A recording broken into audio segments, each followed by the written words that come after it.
What's going on, YouTube? Thanks for tuning into the channel. It's your boy Devin Coates coming to you with the third video of COVID and laws of human nature. It's going to be on Seize the Historical Moment, page 518 if you want to follow along. Law of generational myopia. So I looked at the other ones, felt like they were a little bit too long on the story that he puts in there, so I'll just kind of shorten that just to jump. It's mostly about the French Revolution and the change from the monarchy to kind of more of a democracy. So it moved from King Louis XV to Jean-Jacques Danton. Then he was kind of taken over by his own movement that he started by Maximilien Robespierre.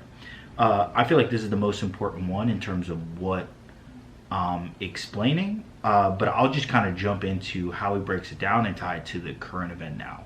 So the main piece of this whole thing in terms of generational myopia is basically means nearsightedness, is that you're imprinted with the generation that you're born in, and there is a particular spirit and the way people act, commonalities of that time that do influence you. And if you look through anything, fashion's a great one. You can see like season by season things change, but if you look 10 years down the line, those gradual changes make a big change. Basically, he kind of breaks it down. This guy, Ibn Khaldun, I don't know. He was somebody back in the day in like the 1400s. Basically split up these generations into 4 different generations. The first one being like a revolutionary generation. The next one the second generation wanting more order.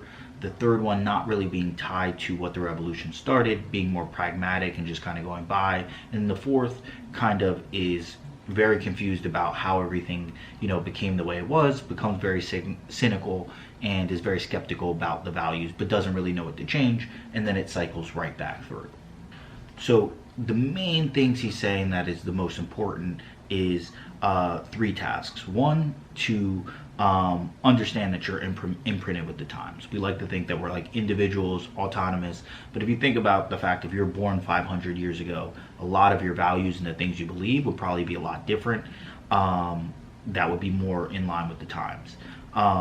The second piece is understanding the current generational spirit. So what is the spirit of this particular generation that we're in now, and then also being aware of the zeitgeist and using that to your favor. And what he calls the zeitgeist is the mix of multiple generations, generally like 2 main ones, like people that are 20 to 40 and then people that are 40 to 60-ish, or 25 to 45, 45 to 65. But basically there's multiple generational patterns that are coexisting at the same time that are kind of conflicting to create a specific dynamic.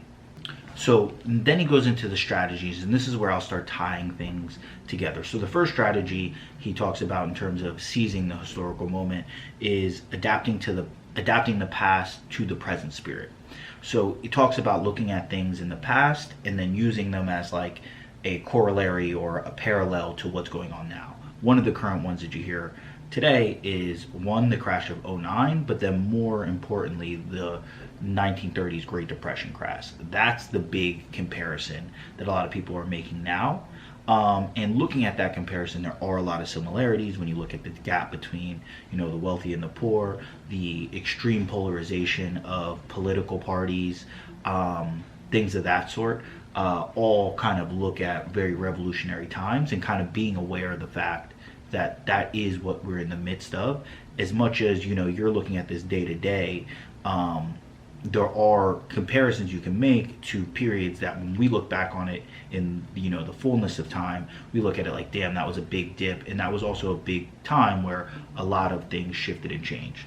The next is to create the new social configuration. So really what this is creating something that is in line with the spirit of the times, that kind of represents that and brings people together. So one, if you ever read his book on like the art of seduction, like salons in the 17th century France were a big one. I know like speakeasies, like the secret alcohol parties during Prohibition. I would say now, different YouTube channels that promote specific information and how they're getting taken down and different things like that, and different Facebook groups and Facebook ads and what do people call them, echo chambers that people create in social media.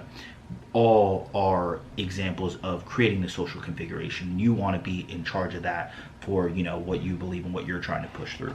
Next is subverting to the spirit. This is a very common theme he has in pretty much all of his books. I know in the 48 Laws of Power, he has one law that's like, it's like dress like others, but think as you want. And one of his big things is like, you can't just go completely against like the rail of what society's going. It's just gonna be a lot harder. There's gonna be a lot more pressure. You kind of want to move with the flow. In Mastery, he talks about like social intelligence and being able to, do that dance and speak through your work.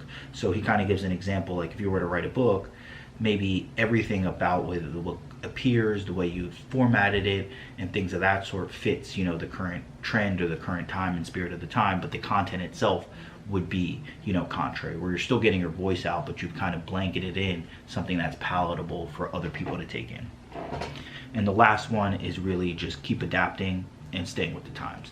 As I mentioned before, obviously with trends, things are changing, daily, that are greatly, over 5 years, 10 years, things don't look the same. When I look back to when I graduated high school, 10 years ago, the way we dressed, the way we talked, way different.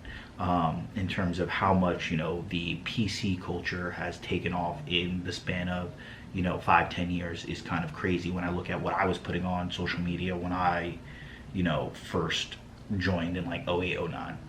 But kind of to tie everything back, during this time, I think that a lot of people are kind of just being overwhelmed and swept away and not seeing, the great opportunity that's going to be here. When you listen to anybody from, different generations, specifically older generations, people like on YouTube, you could look at like Grant Cardone, for example.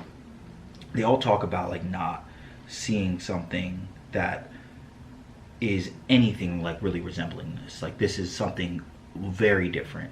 When I was listening to like people like Ray Dalio and other things prior to this even happening, people were kind of saying that we were already on a trajectory towards, kind of a 1930s type of situation.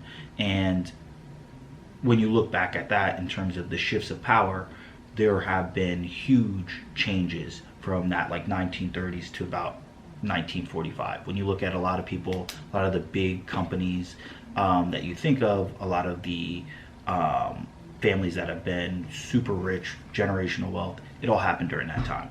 And the amount of shit that's about to go on sale is kind of crazy, the amount of money that's going to be given out, because this is kind of like a global situation where everybody's on pause.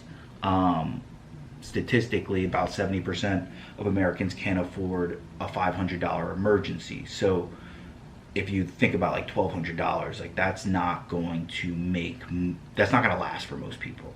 And if people can't pay their bills, it's going to have a domino effect on everything else, and everybody's going to want to fix it. So, with all kind of the destruction, people being laid off, things like that, I'm definitely included in that party as well.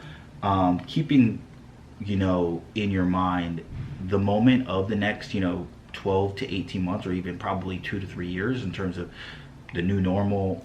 Working from home is going to be a big new thing. A lot of businesses are going to go out of business. There's going to be a lot of holes where people can fill in there. If you are put in a bad position, there's a lot of free money that's going to be given out, that if you are smart with what you're doing with it, it can put you in a position to be, kind of come out of this in, a very strong way. So that's it for this one. Basically kind of sums it all up there. Kind of wraps up the whole series. Do what you need to do below, like, comment, subscribe, either one. Any feedback will do. Till next time, peace.